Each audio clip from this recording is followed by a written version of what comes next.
Life is hard. Much harder if you choose to do stupid things, but it's hard nonetheless.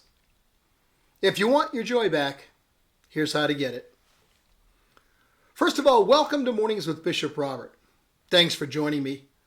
My goal is to introduce people to the Jesus they never knew, then help them get to know Him and His Word personally and better. So if our time together today speaks to your heart, let me invite you to like, subscribe, and share it with a friend. So grab a cup and lift it up, and let's talk about how to get your joy back. Life's hard knocks bring pain into our lives. Family issues can threaten to tear apart marriages. Sickness and disease can ravage us. Work, or the lack of it, can increase the pressures we face. You know from your own life, and I know from mine, that this list could go on and on and on. Sometimes we make our own situations worse. One of my sons likes to tell me, make stupid choices, win stupid prizes.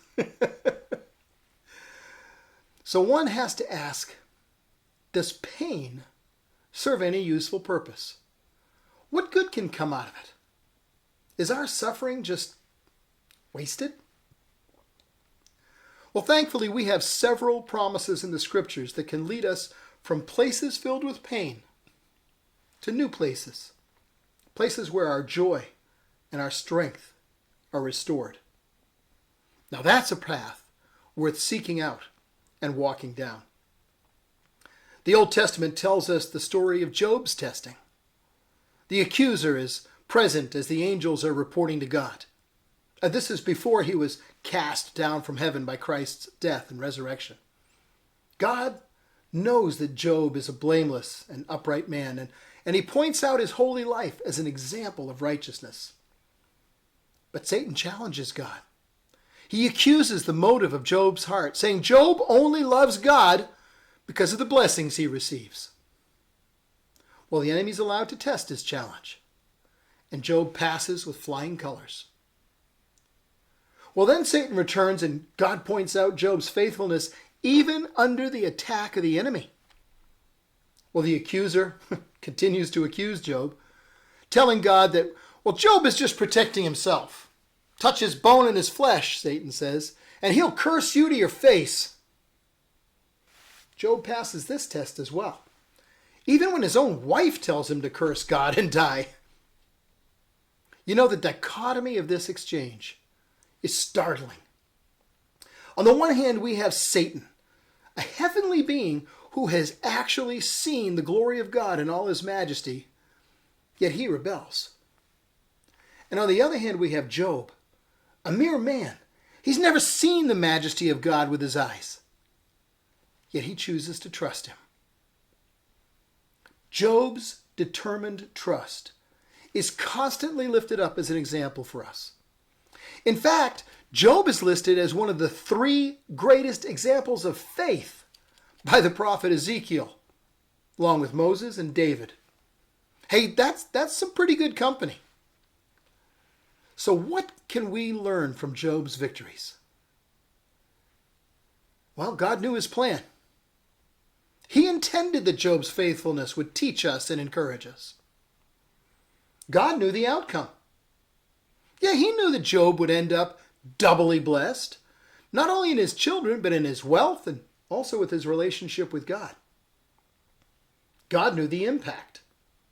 He knew his church would all benefit from the process. Yeah, you and I benefit from Job's decision to trust God. He's an amazing example. And we'd do well to remember that God reigns. Whether your life seems to be in control or out of control, it's always under control. His control. Another lesson, the crisis is not the conclusion. It's only the test that forms your character and prepares you for opportunities that are still unseen. It's the tested faith that can be trusted to endure. I think faith untested is 97% imagination.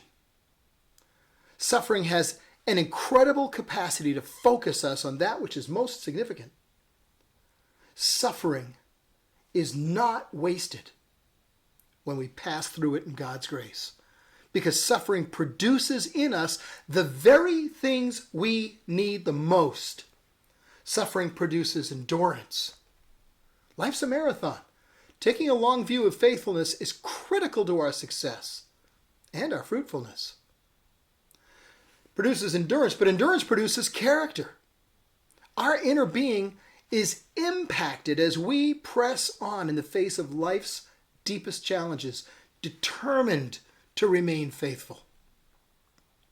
We have to keep our eyes on the prize. Have to take hold of that for which Christ Jesus took hold of us. Endurance produces character, and character produces hope. The confidence that God's at work. Hope. The trust that God keeps his promises. Hope.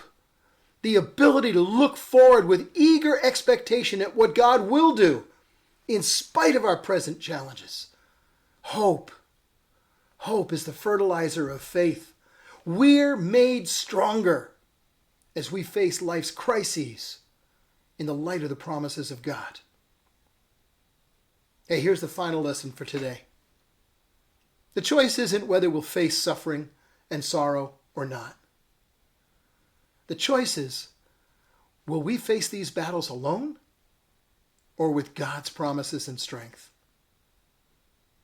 And when we've made that choice well, we, like Job, will pass the test.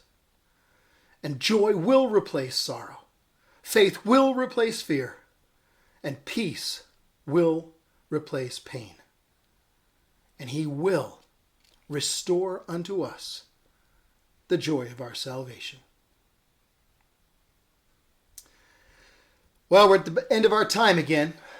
But would you please help me introduce people to the Jesus they never knew and help them get to know him and his word personally and better?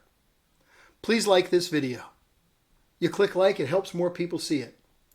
Also, click follow or subscribe so we can get together every day. If you click the link in the description, you'll get a free copy of my book, Count to One. And one more thing.